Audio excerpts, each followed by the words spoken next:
Selamat siang untuk kita semua. Perkenalkan, nama saya Riris Gayus Gultom dari kelompok 8 SVI Grup 13.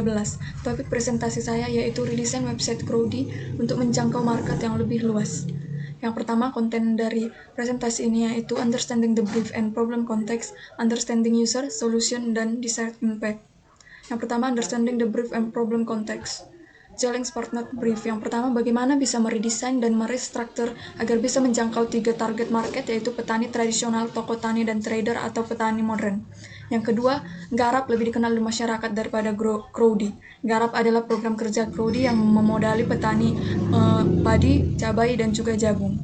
Yang ketiga yaitu alur proses peminjaman masih diteruskan ke Google Docs. Kemudian internal akan mengkontak peminjam lalu melakukan survei. Belum ada form digitalisasi dari website Crowdy sendiri.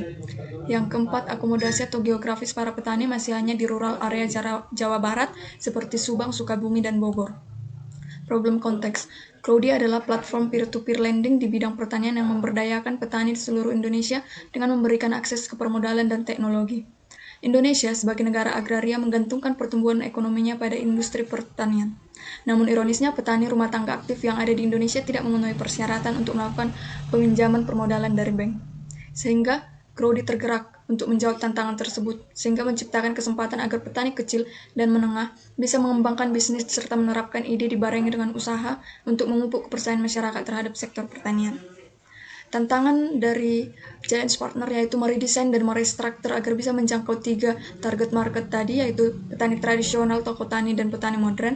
Kemudian cara agar Crowdy lebih dikenal daripada program garap. Dan yang ketiga, form digitalisasi milik website Crowdy sendiri untuk pengajuan pembiayaan petani dan pendaftaran akun. Understanding user. Research scope and methodology. Metode riset yang kami lakukan adalah dengan secondary research, yaitu seperti dengan competitor analysis, feedback dari user, membuat resume dari sesi Ask Me Anything dengan challenge partner, mendalami produk yang diinginkan dari challenge partner, mencari referensi case terkait di medium, IEEE, ACM, dan lain-lain. Kemudian ada juga data analitik dari pemerintah atau instansi riset. Initial findings. Banyaknya petani yang aktif yang kekurangan modal itu berkisar 78%.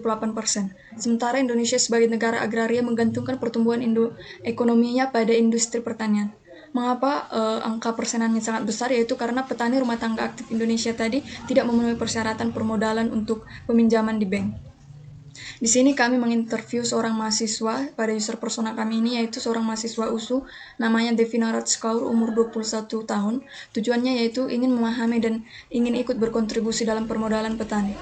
User journey, yaitu ingin berinvestasi pada website P2P, memahami detailnya, memahami cara kerjanya, membaca alur permodalan, memahami persentase keuntungan yang akan didapatkan, mendaftarkan akun, menanam modal, menunggu beberapa waktu sehingga akhirnya dapat menerima imbal hasil. Insight findings. Pengguna ingin bergabung sebagai pemodal institusi tetapi kurang memahami alur pendaftaran akun. Sehingga yang ada di ekspektasi pengguna yaitu berinvestasi pada Crowdy untuk membantu mensejahterakan para petani, kemudian akan mendapatkan keuntungan bagi mereka. Tetapi realitanya, tidak berani mendaftarkan diri sebagai pemodal karena proses pendaftaran akun kurang transparan, sehingga user kurang mendapatkan motivasinya untuk menanamkan dananya. Solutions. The main features. Kami meredesain header. Di sini yang sebelumnya header adalah satu baris, kami buat menjadi 2 baris sehingga menu-menu pada header tidak terlalu padat, seperti pada gambar ini. Kemudian yang berikutnya yaitu form ajukan pembiayaan, yang sebelumnya Crowdy menggunakan form eksternal yaitu Google Docs. Sekarang kami meredesainnya sehingga memiliki form ajukan pembiayaan tersendiri milik website Crowdy sendiri. Dan yang ketiga yaitu form login. Di yang sebelumnya, login hanya bisa jika kita sudah menghubungi pihak Crowdy untuk mendaftar akun. Sehingga di sini setelahnya kami membuat agar pengguna bisa langsung mendaftar akun kapanpun dia mau tanpa harus menghubungi pihak Crowdy terlebih dahulu. Goal desired impact. Desired impact for organization and user. Di bagian bisnis, dengan redesign dan restructure yang telah kami buat, maka proses pendaftaran akun dan proses pengajuan biaya akan lebih mudah bagi pengguna, sehingga akan semakin banyak user yang berminat bergabung pada Crowdy. Dari sisi user, akan membantu user mengajukan pembiayaan dengan cara yang juga lebih sederhana dengan jelas alur prosesnya. Kemudian membuat user tertarik untuk bergabung menjadi partner. Sekian presentasi saya, terima kasih.